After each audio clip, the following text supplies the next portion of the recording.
Welcome to Channel Trump's divide and conquer strategy is unraveling, and it all traces back to one pivotal meeting in Mexico City.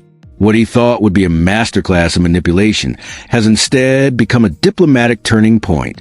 For months, Trump swung tariffs like a sledgehammer, pressuring Canada and Mexico to compete for his approval. His game plan was straightforward: isolate the two neighbors, pit them against each other, and force them to fight for a place at America's trade table. At first, it looked like he was winning. In Canada, influential provincial leaders, such as Doug Ford and Danielle Smith, even floated the idea that Ottawa might be better off cutting Mexico out of the deal entirely. That was exactly the wedge Trump wanted: Canada and Mexico scrambling for leverage while he held all the cards. But in Mexico City, Prime Minister Mark Carney flipped the script. Instead of bending to the pressure, Canada and Mexico joined forces, forging a united front that rejected Trump's tactics outright. And this is no longer just about tariffs or trade clauses. What's emerging is something bigger: an alliance of two nations refusing to be bullied, an axis that could reshape the very balance of North American geopolitics. So, what really happened behind closed doors in Mexico City? And why is Trump's strategy, once so effective, now threatening to backfire spectacularly? The tensions were real, and the diplomatic fallout was escalating. Ontario Premier Doug Ford's controversial call for Canada to cut Mexico loose and pursue a one-on-one deal with Washington only deepened the rift between Ottawa and Mexico City. It was precisely the kind of infighting Trump had been counting on. Two neighbors distracted by internal squabbles while he set the terms. But this is where his strategy began to backfire. Rather than play into Trump's hands, Prime Minister Mark Carney made a bold pivot. Instead of treating Mexico as a rival for U.S. favor, he flew to Mexico City with a different plan: to turn competition into cooperation, forging a partnership strong enough to resist Trump's economic pressure. What followed marked a true turning point. Behind the scenes, Prime Minister Trudeau had already been working to mend relations, even extending an invitation to Mexican President Claudia Sheinbaum to join the G7 summit. This was no mere diplomatic courtesy. It was a deliberate signal. Canada was choosing cooperation over competition, and the timing could not have been more precise. Just as Washington launched its formal review of the Canada-US-Mexico agreement, Mark Carney was in Mexico City, sitting down with President Sheinbaum to ink what they're calling the Canada-Mexico Comprehensive Strategic Partnership. Far from being symbolic, this pact represents a calculated shift in North America's balance of power. The cracks in Trump's strategy soon became undeniable.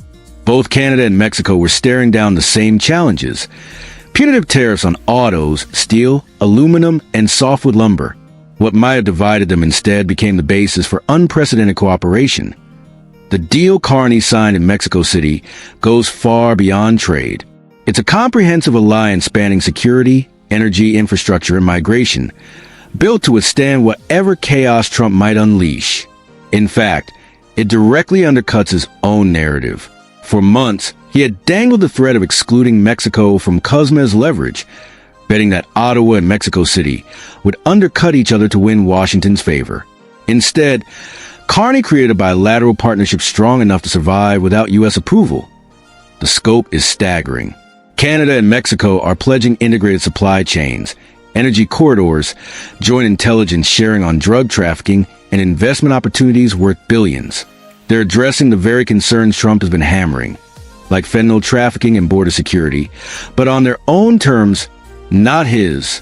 Carney even announced nearly $10 billion in funding for UN-backed projects supporting migrant integration and anti-drug efforts in Mexico.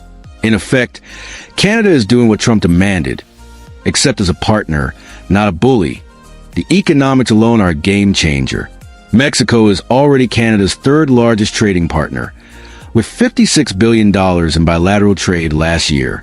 But until now, that relationship has been transactional and U.S.-centric. Now the two are expanding into energy, infrastructure, agriculture, and critical minerals, all designed to reduce their dependence on the American market. And that's the heart of Trump's miscalculation. By squeezing both countries at once, he gave them the perfect incentive to cooperate. Instead of fighting each other for scraps from Washington's table, they're teaming up against the bully. Security cooperation makes the blow to Trump's strategy even sharper. For months, he's accused both neighbors of failing to stop drugs and migrants at the border. Now, Ottawa and Mexico City are creating a joint security dialogue on transnational crime, trafficking, and migration. Their message is clear. If Washington won't work constructively, they'll work with each other. This unity is poised to reshape the upcoming CUSMA renegotiation. Trump had been counting on playing Canada and Mexico off one another, threatening exclusion while dangling preferential treatment. But when Carney and Sheinbaum walk into the talks, they'll be coordinated, not competing. They could even walk away together. If U.S. demands go too far, that flips the power dynamic completely. The partnership is also deeply strategic in specific sectors. In energy, Mexico gains access to Canada's vast resources, while Canada taps into new markets. In China policy, the two countries are aligning their approaches, closing off another avenue for Trump to divide them. And in infrastructure, they're planning port-to-port shipping routes, rail connections, and cross-border supply chains that bypass U.S. networks entirely. The optics are devastating for Trump.